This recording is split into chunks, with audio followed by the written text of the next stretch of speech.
You here that do not know me well, that are here.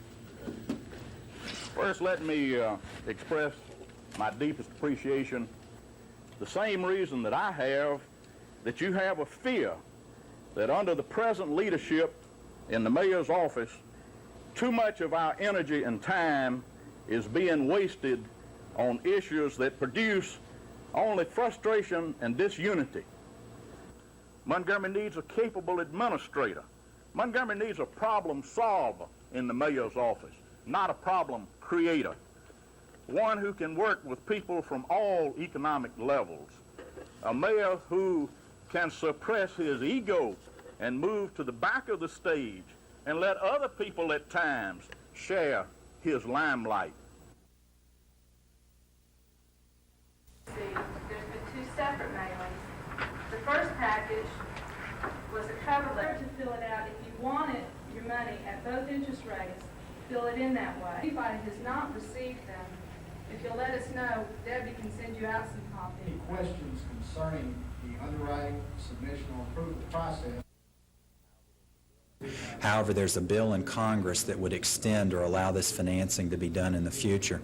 And currently, all of the Alabama representatives and senators, the entire congressional delegation, are signed up as co-sponsors for the bill. How do you feel about its passage?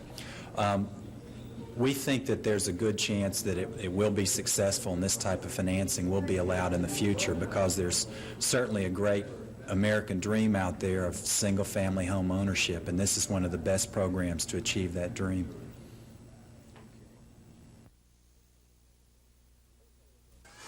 Wholesalers are the middlemen of the beer distribution system, buying it from the brewery and selling it to the grocery or other retail store. Many wholesalers now have contracts with the brewery promising only to service their local territory. The wholesalers want the legislature to make those territories part of state law. We want to make sure that there's no opportunity to have somebody takes one of our people to court just because there's a difference in the state law, when we know that these agreements are legal and valid. We want the flexibility to be able to buy product from whoever we want to at the best possible price, so we can give the consumer the best possible price.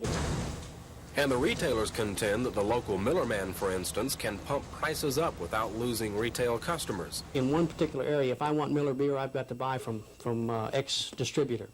That's true. And they said, well, why, if he charges any prices that he wants to, what will keep him from charging any prices he wants to are Budweiser and Coors and Stroh, because that's where the competition exists. And if we contend that there's very little inter-brand competition today. Something like 6 breweries account for like 90% of all of the beer sold in this country. The wholesalers, who say this measure will also control the distribution of wines, say the system of territories is no different than the territories allowed in the soft drink industry. Overall, beer prices did not increase at nearly the level that soft drinks did, who were protected by similar type legislation. The measure could surface for Senate committee debate this week. Chris Grimshaw, WSFA TV News. Women have a long and distinguished history of military service to this country. And in recent years, their roles, their numbers, and importance to the military have expanded. Ms. Proctor wants to make sure that trend continues. At meetings like this one at Maxwell, she listens to problems military women are having. She says most of the complaints are about uniforms, sexual harassment, and limit on career fields because women aren't allowed into combat, which Ms. Proctor says is the #1 concern. Now we're dealing with the Women in the Army study, which is taking some women out of the specialties which they have been trained for and saying, no, you can't do that anymore because there's a possibility that your training would lead you into a combat situation. So now we have several thousand women who say, you know, I'm a soldier. I'm trained to do this. You can't take me out of something that I've been trained to do. What happens to my credibility? While Ms. Proctor is out to find out the problems military women have, she says there's a lot of good things the service can offer women. And really, the services in basically opening up fields of specialty have preceded private business in most instances. We've had to make private industry do this, and the military has tried to set a leadership tone. It's just in progressing up the ranks where they really begin to run into problems. Don Phelps, WSFA TV News. some onion, carrots, sugar, parsley, salt. There's only a little bit of water, stack of water in there. You see this? Now, you put your lid on top, and if I don't have a lid in this size, you put another lid upside down there, and you let it cook. When all the stock is evaporated, your carrots are done. They're not overcooked, and they're really nice. Now let me show you how to cut these carrots. You take a carrot, you peel it, you cut both ends off, cut it this way, and then just cut it down like this. You see this? And I'm sure you can do it. So please write for the recipe. I gladly send it to you. Until the next time, I see you. Bye-bye. I can't wait till they're finished. Judge Price is awaiting the delivery of financial records from Day Street to determine just how much money Reverend McCall has received from the church. The records were requested by the judge after an official of Union Bank of Montgomery testified that she was present at the bank in early June when Reverend McCall came to the bank and got 3 Day Street members to withdraw church funds from the bank and take out 7 blank $500 money orders and give them to McCall. This occurred after the church's bank accounts were switched from Alabama National to Union Bank. The plaintiffs in the legal action say no one was authorized to change banks with Day Street funds, nor was the Reverend T.S. McCall authorized to receive the 7 money orders. One church member took the stand and told of the transaction involving the money orders, but was unable to explain to Judge Price why McCall was given the money orders. McCall was absent from last week's hearing. Judge Price is expected to rule on the case Wednesday. At this point, the court is trying to determine just how much Reverend T.S. McCall was due and if he owes the church any money. This is Norman Lumpkin, WSFA TV News reporting.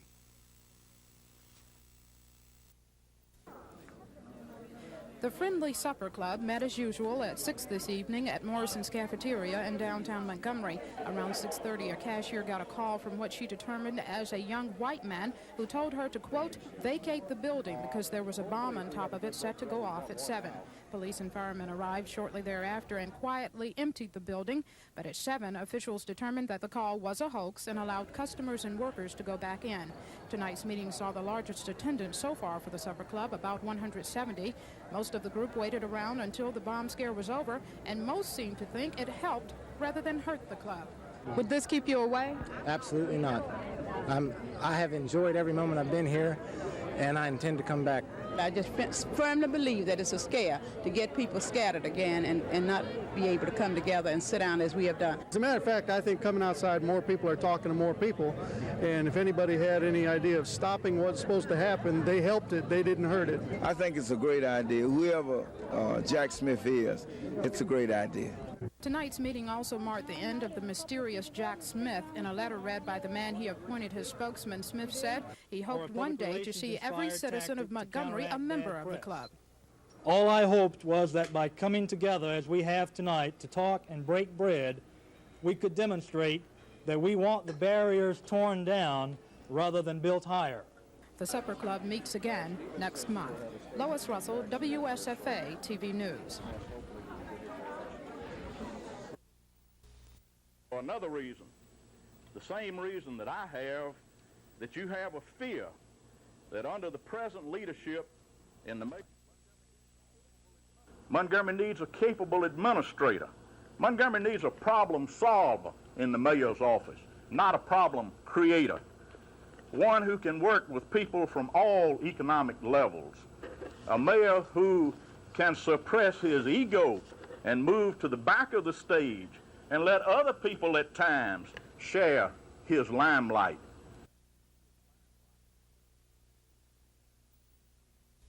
To deal with this, we've got several alternatives, I guess, as always the case in litigation. Hopefully, we will be able to work out some type of settlement that would be agreeable to the Justice Department and agreeable to all of the affected universities. That has been historically the result of several of these lawsuits nationwide. There have been many states that have already been sued, and some of them have already settled their litigation. If we are not able to work out some type of settlement, I guess that the courts would have to decide, because that's naturally what the courts are there for. In our thinking and our planning, when we presume that a critical situation with the country. And as you know, Selective Service is engaged in an active compliance program. We must continue to ensure that the Selective Service system is fully prepared to perform its mission, which is to mobilize the nation's manpower in the event of a national emergency mobilization.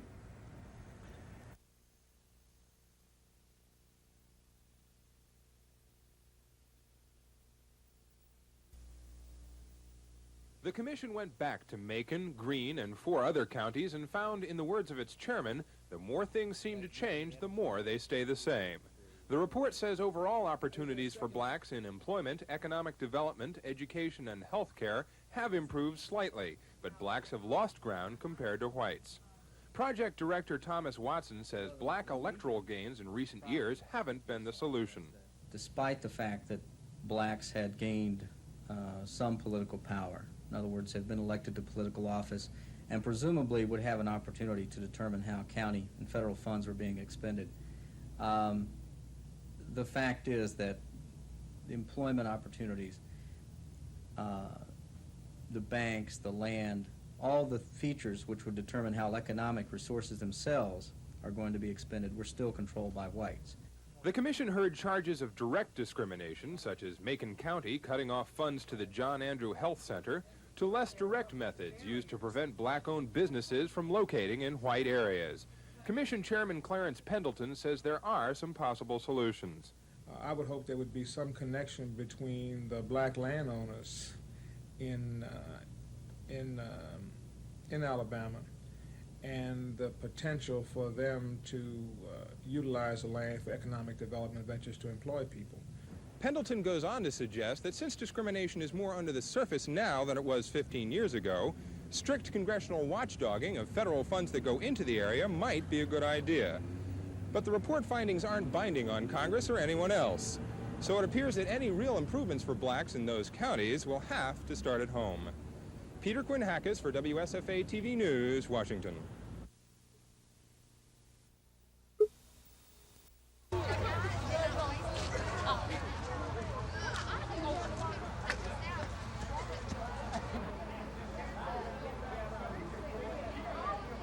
Y'all look like champs to me. Yeah. Good to see you here.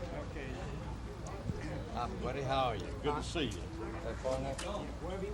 Well, good to see all of you, and I know you're going to represent Alabama well in International Olympics down in Baton Rouge. I wish I could go with you, but I know you're going to make Alabama proud of you. We're all proud of you. We have one of our young champions here to award you one of our Special Olympic medals. All right, champ. Thank you, my buddy. Thank you, champ.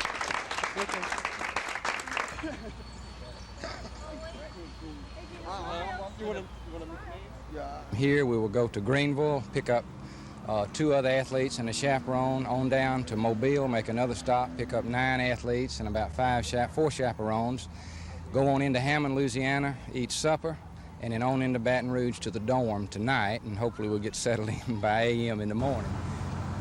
Tuesday will be classification of our 5 basketball teams. They'll play to put them in proper classifications, and then the opening ceremonies will be 6 o'clock on Tuesday, and then Wednesday, Thursday, Friday, and Saturday will be competition and many other things going on. So Good it's luck. yeah, good. We'll need it, but we've got a good group and got some good athletes, and they'll do fine. Yeah. Questions concerning the underwriting, submission, or approval process as far as Durex is concerned should be directed to our national. Received an amount. If anybody has not received them, if you'll let us know, Debbie can send you out some copies. Need a copy of that, the allocation procedures? I'd like to go over that just real quickly. There's always a little bit of concern about how the allocation. Currently, FHA VA loans are at 12.5% with a number of financing points involved or upfront costs. Conventional mortgage rates, those loans that are not FHA or VA, are currently running about 13.5%. So if the state bond money comes at a 10.85, that will be a substantial savings to homeowners in the state of Alabama. What about the future of this program? I understand that 34-year-old Paul Franklin, his wife Judy, and their 10-year-old son, Paul Jr., have disappeared without a trace from their home here in Pell City. They were last heard from on Wednesday when a friend of Gail Franklin's called the home. The next day, they were reported missing by Franklin's mother. Sheriff's deputies, along with the Alabama Bureau of Investigation, searched the home and found Paul Franklin's wallet with his driver's license, credit cards, and a money clip. They also found Gail Franklin's purse. So far, authorities have found nothing indicating foul play, but nevertheless, they have sealed off this area surrounding the Franklin home, just as if it were a crime scene. We haven't ruled out foul play, because in a case like this, you can't rule out anything. There's always that possibility. Franklin is a disabled veteran, described as a wealthy, self-employed salesman who worked out of his home. He's lived here on a secluded dead-end street for 6 years, but neighbors say he has kept to himself, and they know little about him. They do know there are large dogs guarding the home and signs warning others to keep out. Authorities have searched the wooded area nearby on foot and have also searched from the air, but so far there are no clues.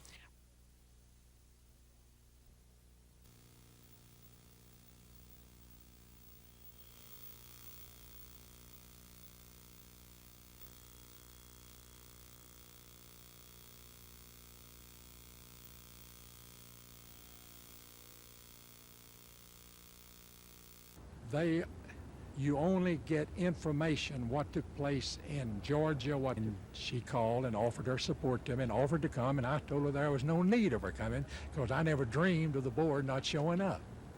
So therefore, we sent for the governor in order to have a quorum. Thank you. Yes. The lawsuit did not surprise any of the defendants. In fact, some wondered what took the government so long. But what is surprising about the suit is that it does not specifically address the legal question regarding allegations of a dual system of education in Montgomery's 3 public universities. Instead, the lawsuit talks about segregation at the 2 schools in Huntsville, Alabama A&M, a predominantly black school, and the University of Alabama at Huntsville, a predominantly white institution. That surprised the director of the Alabama Commission on Higher Education, Dr. Joe Sutton, who says the local university issue may have been left out because of a pending lawsuit calling for a merger of the 3 schools. We don't know why this is true. What is the speculation?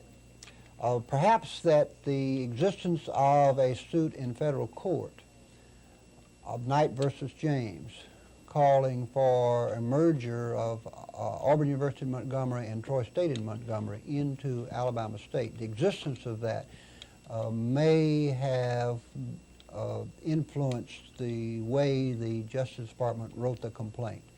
But John Knight says his plan is best for the Montgomery schools. He wants to merge the 3 institutions into Alabama State University, a predominantly black school. No reason that a town the size of Montgomery would need 3 state-supported or state-funded institutions of higher learning right here in the city.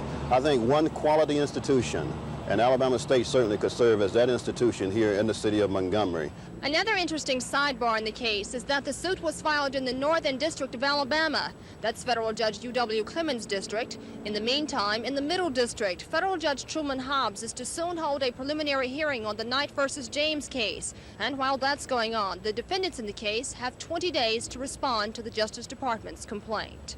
Kim Davis, WSFA TV News. The window vent locks, as they're called, are simple and easy to install. There are 2 types. This is the aluminum type. It's a very simple device. It's got a little spring inside, and it's a one-piece unit. And if you take the rounded side and point it toward the inside of the window, you merely clip it on the edge of the aluminum window frame like that. And the purpose then becomes to provide a lock for the window so that it cannot be raised any higher than where it is right there. Vent locks are also available for wooden windows. Montgomery Area Council on Aging spokesperson Ann Lambert says it's important for the elderly to have proper airflow in their homes. Well, the senior citizens are a large part of our population, and they're the ones that are really the most vulnerable to the heat stress and the problems that the hot weather can bring. They're also the ones that are most afraid of someone bothering them at night, sometimes often in the daytime too. The window vent locks are available to the elderly for a 75-cent donation for each device.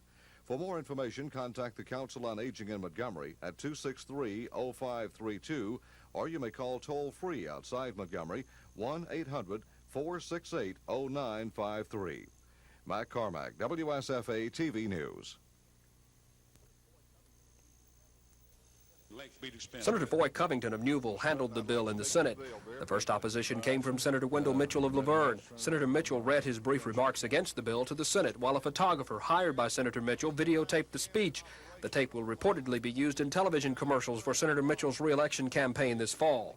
By far the strongest opposition to the dog track referendum bill came from Montgomery's Don Harrison. Senator Harrison says gambling is wrong and will break up families. He says a dog track in Macon County would affect people in many surrounding counties. The bill passed 8-5. It's not known if Governor Wallace will sign the bill. Another hot topic addressed by the upper chamber today was the so-called fair dismissal bill for support personnel. Even before the Senate convened, Alabama Education Association lobbyists who are pushing the bill dispatched education support personnel to the Senate gallery and other entrances to the Senate chamber. The Senate placed 2 minor amendments on the bill and passed it 22-11. The House concurred in those amendments and sent the bill to the governor. The controversy over the 5 nominees to the University of Alabama Board of Trustees came up again as Senator Gary Aldridge announced 4 replacement nominees who will be submitted to the full Rules Committee. They are Aaron Aronoff of Montgomery, Frank Bromberg Jr. of Birmingham, Gary Neal Drummond of Jasper, and Cleo Thomas of Anniston. In the meantime, 3 of the nominees already rejected by the Rules Committee resigned, paving the way for further conflict between the Senate and the University of Alabama Board of Trustees. Dennis Latham, WSFA TV News at the Capitol.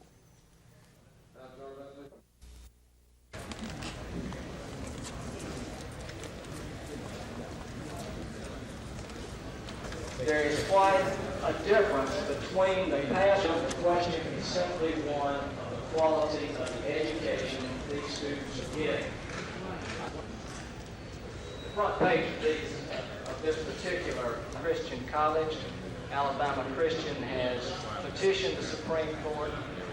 It is seeking requiring graduates to graduate from ABA accredited schools.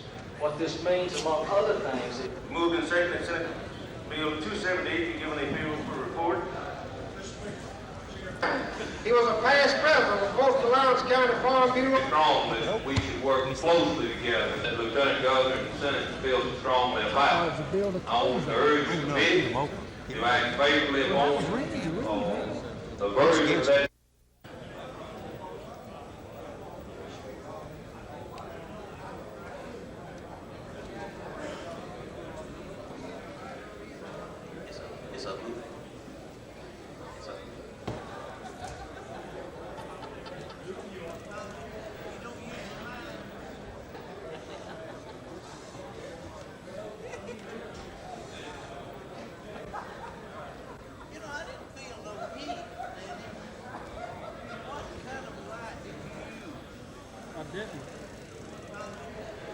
Let's finish this and get to it. Now, you and everybody else are always arguing about changing this calendar. Let's go. I feel that this should not be reinstated. And I want you, all of you to know who are opposed, John, let's go on and face the issue.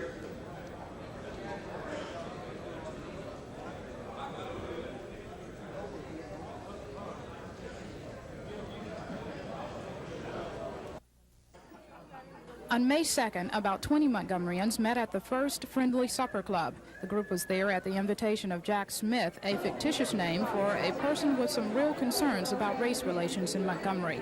Smith set out a few simple requirements for membership in the supper club: pay for your own meals and bring a member of the opposite race with you. In a letter to the members, Smith says the purpose of the supper club is to get blacks and whites to sit down, break bread, and get to know one another better.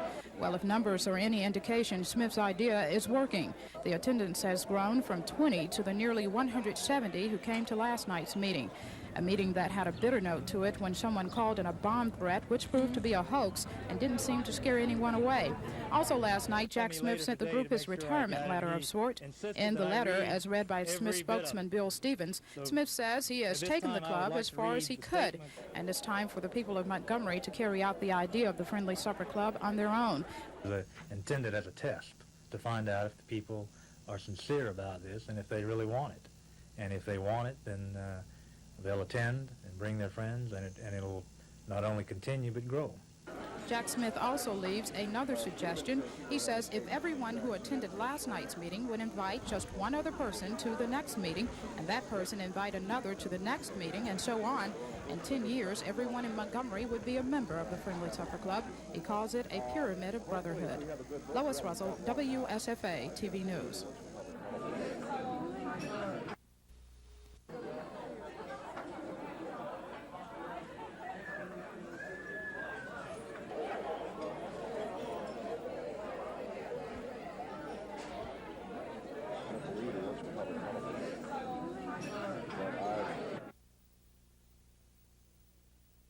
I think it would bring people close together, and, you know, the race as a whole, there wouldn't be any hatred among blacks and white. And I think it's a very good idea. Yeah, I think it adds to the overall mix within the city. I think it is beneficial. There's a need for communication, and that is a good way of doing it in a friendly, unhostile type environment. I think it's a good idea that, you know, to get people together to try to come to grips with what's happening around town and try to work things out among each other.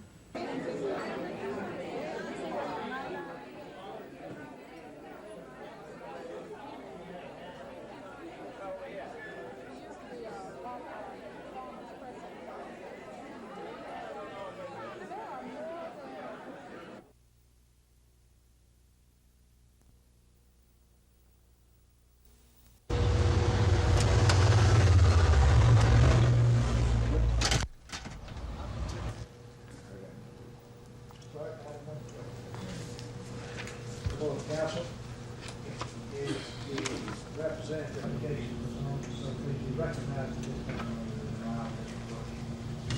Back, vote, 3, motion failed. Mr. President, Ready? thank you for the record, we need to clear. Many companies nowadays are offering credit card protection services, but according to Ella Martin of the Attorney General's Consumer Protection Office, some aren't worth your while because what they offer you for a fee is already available under federal law for free. Well, essentially they say that if your credit card is lost or stolen, they will immediately cancel all of your credit card debts, and anybody that would charge on that card unauthorized, they would stop it, so you not be responsible for any of the credit card purchases. Under federal law, it states that you cannot be held responsible for more than $50 worth of charges anyway. These credit card protection services offer nothing more than what you can do for yourself. If your credit cards are lost or stolen, notify the issuers. They'll cancel the cards for you. There's really no reason to pay a third party to perform some services that you don't really know if they'll do or not. Ms. Martin says if you give out your credit card numbers either through the mail or over the phone for anything, you could be asking for trouble. Here's one example, a charge to a woman's MasterCard account for membership in a credit card protection club, which she claims she never authorized. Ms. Martin says your best protection from lost or stolen cards is to keep a list of all your credit cards, the account numbers, and a number to call if you need to cancel a card. Gina Gregory, WSFA TV News.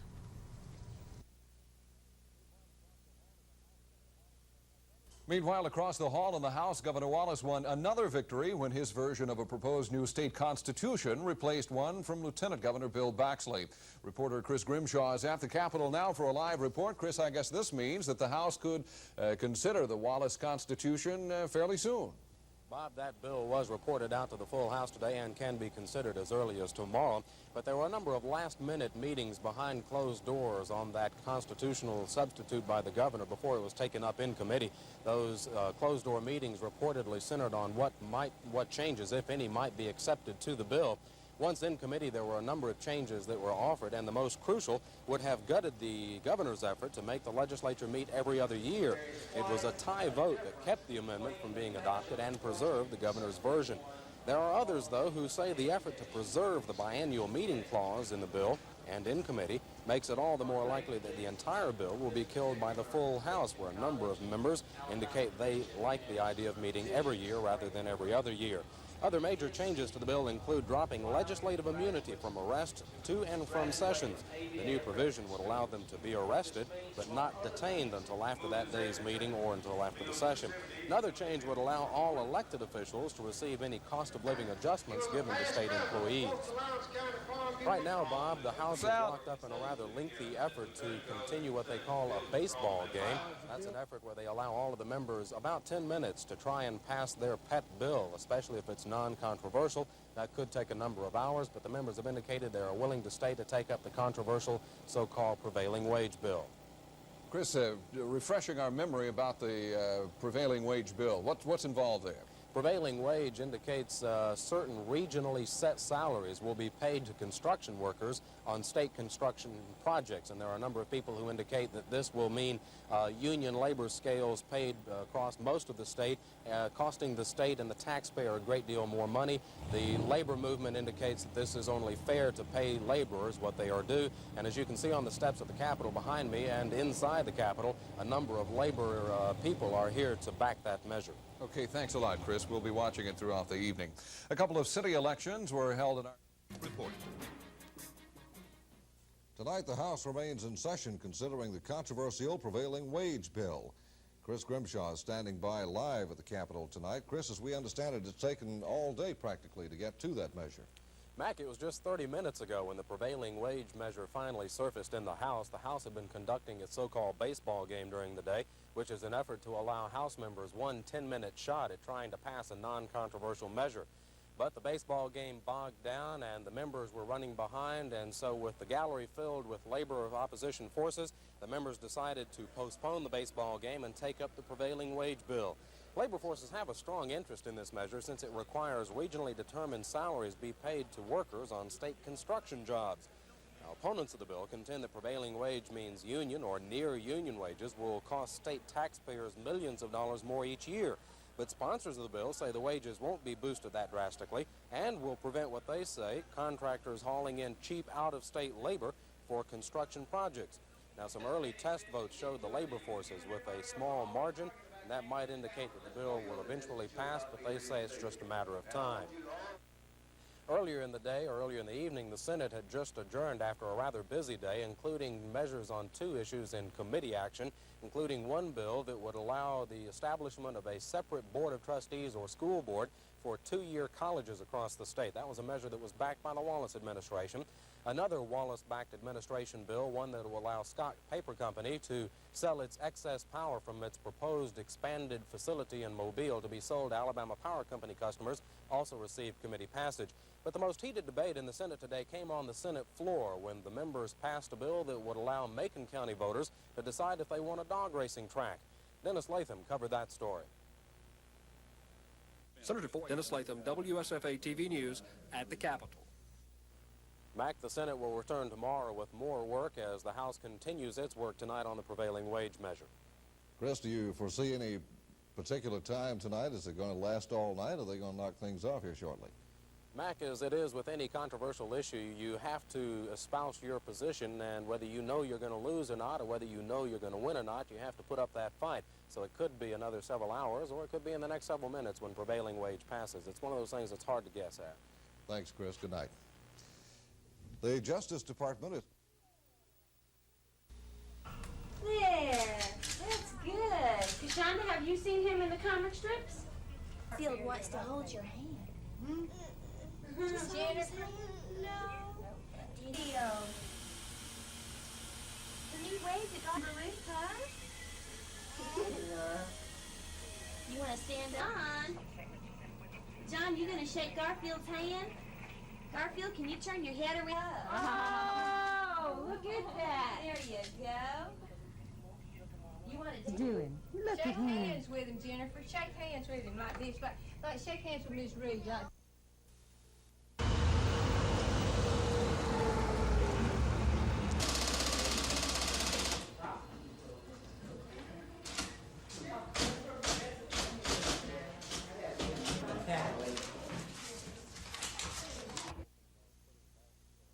We are talking about cutting back about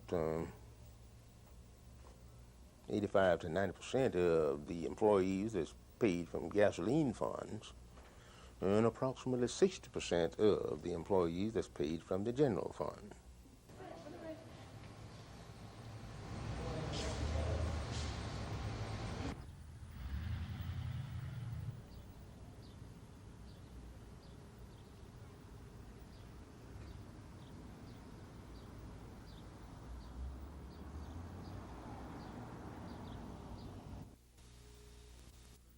Judge Price's order gives control of the church financial affairs to the trustee and deacon boards in power before the Reverend C.S. McCall set up his own boards. The order also declares that 7 $500 money orders given to McCall by what the judge calls an illegal church board were unauthorized. The court said canceled payroll checks showed that McCall had received what he was due from the church. Judge Price then ordered Reverend T.S. McCall to return the $3,800 to the church within 30 days. Church member Claudia Woodson is also named in the order as being responsible for the return of the $3,800 given to McCall. Today's ruling by Judge Charles Price brings to a head a fight for control over the financial affairs of one of this city's historical institutions, the 100-year-old Day Street Baptist Church. Reverend McCall could not be reached for comment on the order. This is Norman Lumpkin, WSFA TV News reporting. Representatives of several state and local civil rights groups, including the Montgomery Concerned Ministers Association and the Alabama Prison Project, delivered letters to Attorney General Charles Graddick's office asking that Johnny Harris be exonerated. Harris's first murder conviction was overturned, and he's to be retried on July 18th. But the Reverend John Alford says Harris should never have been convicted of killing the Holman prison guard. Johnny Harris is a victim of racism in the worst sense. We feel that he's a victim of the criminal justice racism system, and we feel that it's time for the real justice in Alabama to rise and stand up as it relates to Johnny Harris. The letters, as read by Alford and others, accused the state of suppressing evidence in the Harris case, evidence they said would have cleared him. The groups have scheduled a meeting tomorrow night at the Dexter Avenue King Memorial Baptist Church to give the public information about the Harris case. That meeting is set for 7:30. Lois Russell, WSFA TV News. Since its publication. It's controversial, but it's a report that council members say they hope will stimulate the people of Alabama to improve higher education in the state. It was the general feeling of all of us that this is the primary weakness in higher education and perhaps in government itself in the state at this time, is the almost total absence or lack of planning. Some other findings: duplication of programs in many of the state's institutions. Solutions suggested: consolidation. The council's report says by spreading resources too thinly to institutions and programs, Alabama now has many mediocre programs. Do you think consolidation is going to be a good move for state schools, especially in this area? Well, I think that's down the line. I think these things have to be considered. There is no unlimited source of money or resources. We know that. And I think just simply from a fiscal economic basis, that certainly has to be looked at. Dr. Randolph says the legislature and AIC will most likely look at the number of and need for many professional programs offered at the state's colleges and universities, such as nursing, engineering, law, and medicine. Gina Gregory, WSFA TV News. Members of this council. The Council of 21 was asked to identify the principal problems and the major opportunities that face Alabama today and over the next decade. Council Chairman General Taylor Hardin says the council found many shortcomings in our system of higher education, but many resources as well. One recommendation the council is making is for a stronger management system. We know that the Commission on Higher Education is the planning and coordinating agency. I don't think they seek to be or wish to be or probably would desire to be the governing agency of higher education. They're not interested in governance. But they have been charged by the legislature to a greater or lesser degree with planning and coordination. We have made a very strong recommendation that this be strengthened, that they be given the funding, the tools, the authority, and all of those things that go with the task of coordinating 57 agencies of higher education in the state of Alabama.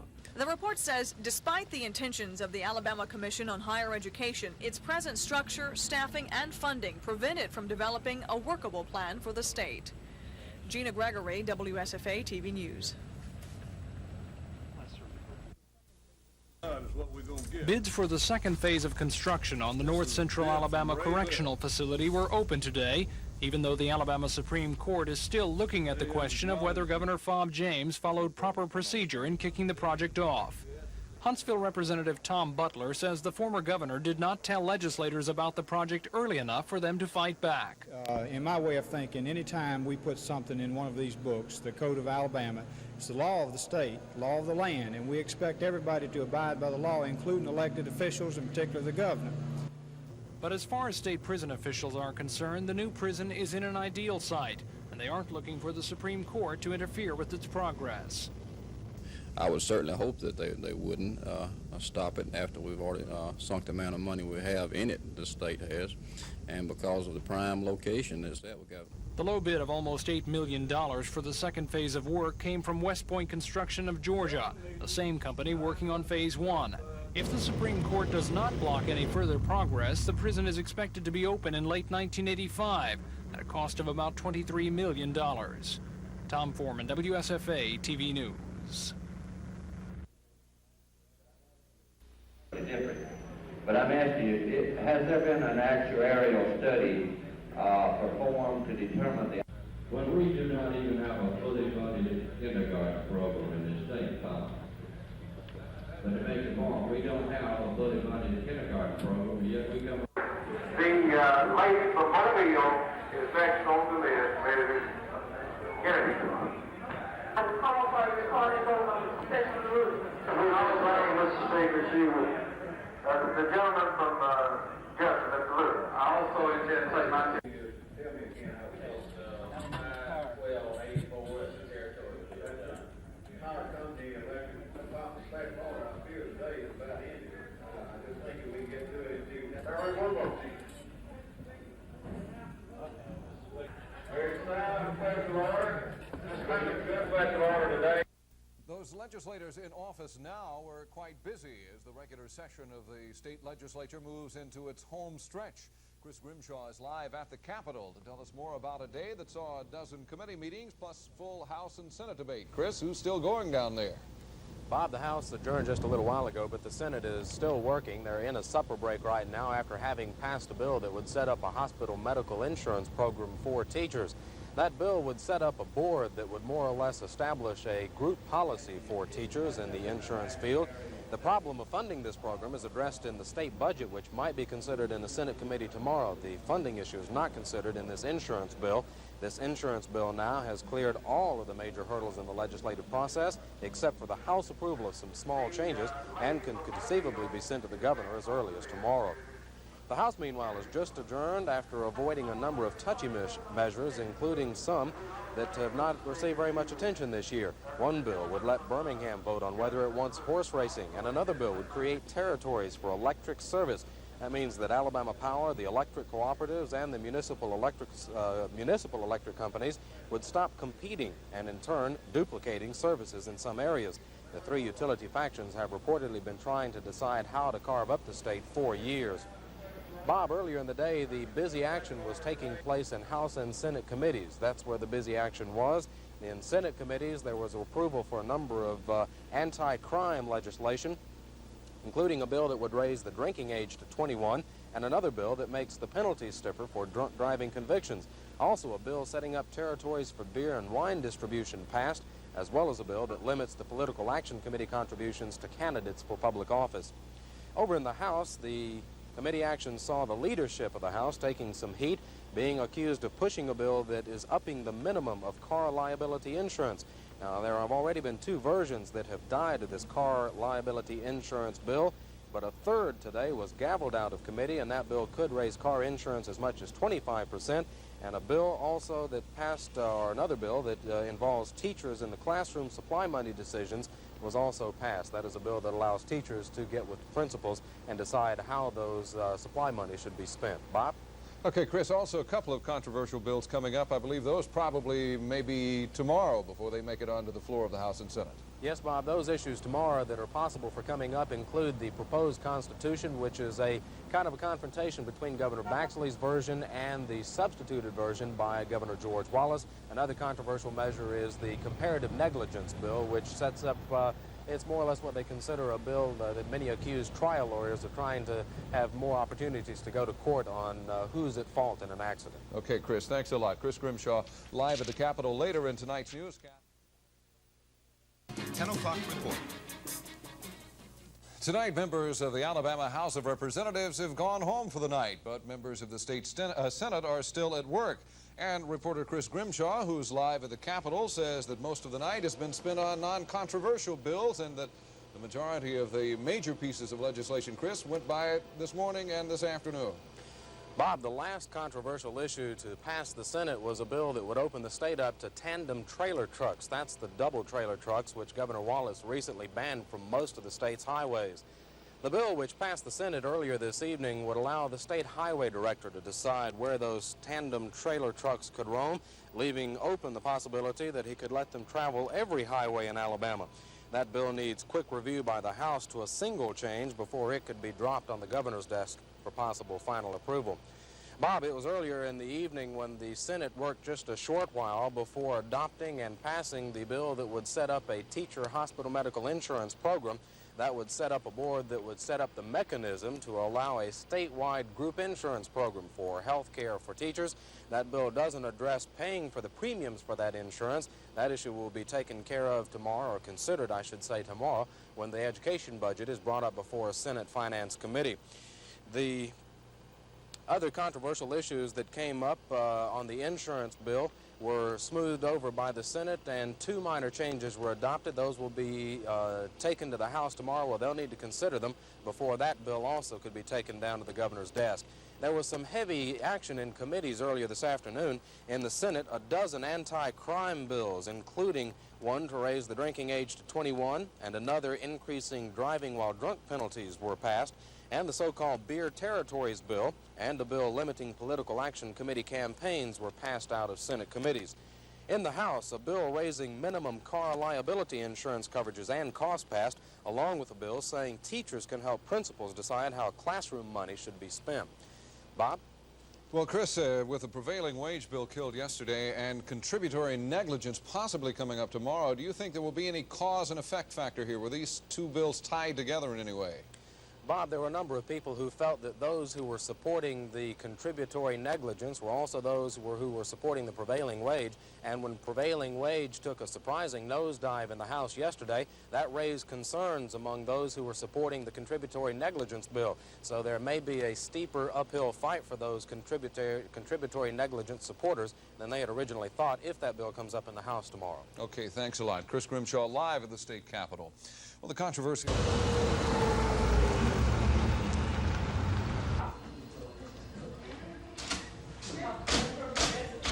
We are talking about cutting back about 85 to 90% of the employees that's paid from gasoline funds, and approximately 60% of the employees that's paid from the general fund.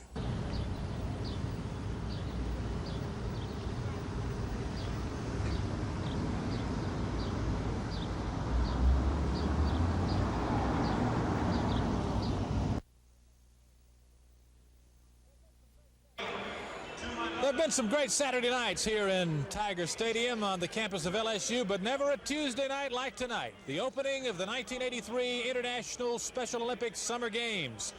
Now, the second best ovation of the night, naturally the best was the Louisiana delegation's entry, but the second best was our Alabama delegation as they led the United States teams into Tiger Stadium.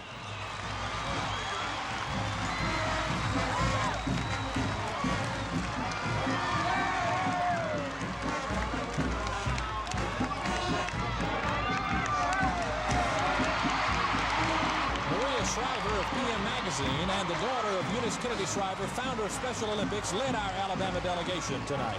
Maria, that was quite a welcome, the Alabama delegation and you got coming in. Did you? I hope so. Look at them. I mean, there's so many of them. They look so spiffy. I would hope we'd get a good welcome. Everybody in Alabama was saying that they never felt so welcomed by any city that they'd ever been to before. I mean, people are taking them into their homes. There are hosts, people that have volunteered to spend the whole week with the different delegations. The people of the city have all come here tonight. They're totally sold out.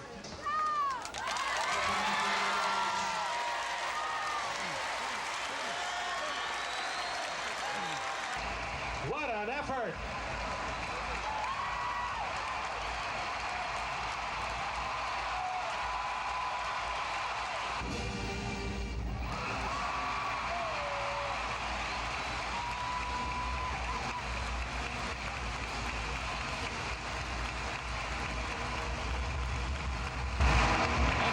to the greatest opening ceremony Special Olympics has ever had. It's on to the competition tomorrow.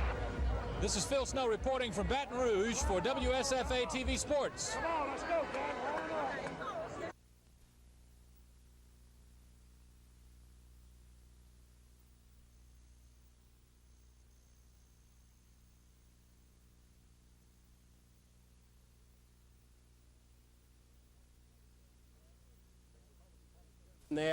State Republican Party Chairman Bill Harris says the governor set the special election for September 27th for the purpose of eliminating any chance of a primary election.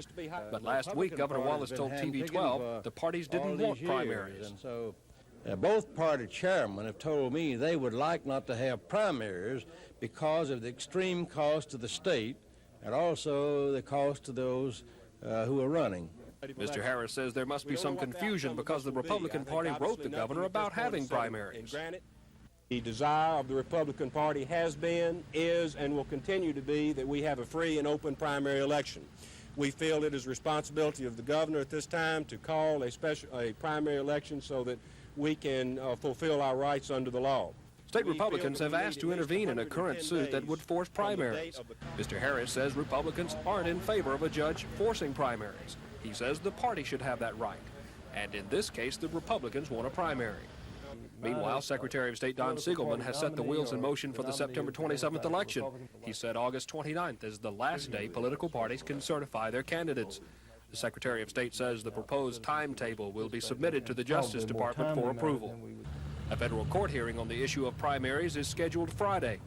Calvin Biggers, a candidate for the state Senate, wants the Democratic Party to conduct primaries, so he's entering that suit. In intervening today, I am carrying out my duty as a true and loyal Democrat to correct what I believe is a grievous error. So far, state Democratic Party officials have been silent on their plans. They could be waiting on further actions of U.S. District Judge Truman Hobbs. Dennis Latham, WSFA TV News.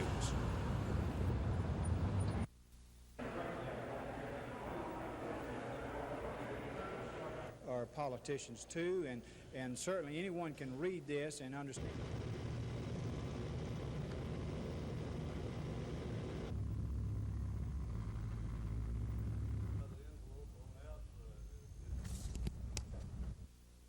Because of the high unemployment rate in the state, the governor has asked me to come down and urge these people making the bids to, in all instances, use, where possible and legal, to use in-state subcontractors, and especially look at when we're hiring laborers and construction workers to strive to hire them from the local area there in the Limestone County area, because those people deserve that.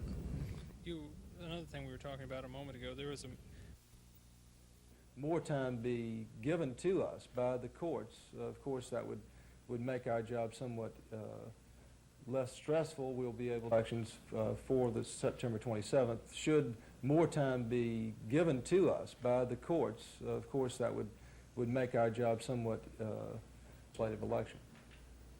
Speaking of the special election, both the Republicans and Democrats expressed a lot of Certification, which took place yesterday, this opens the door of signatures totaling 1% of the total number of people who voted for governor in the last election, who are registered voters in the district, and to form a political party, the requirements are even less.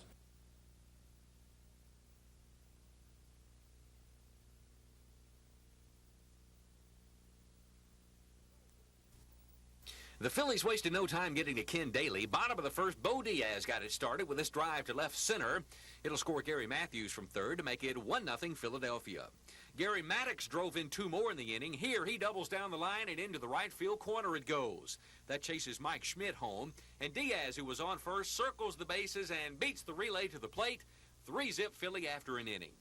Bottom of the second now, Gary Matthews at the plate with his high bouncer to Horner at third. The throw won't get Matthews. Ivan Diaz scores to give the Phils a 4-run edge on the Braves after two.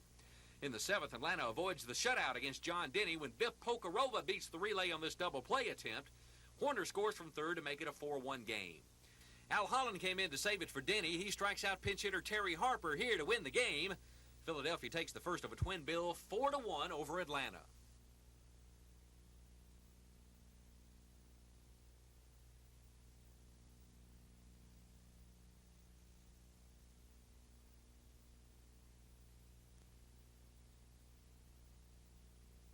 speak against it, and he was going to oppose it. I would urge...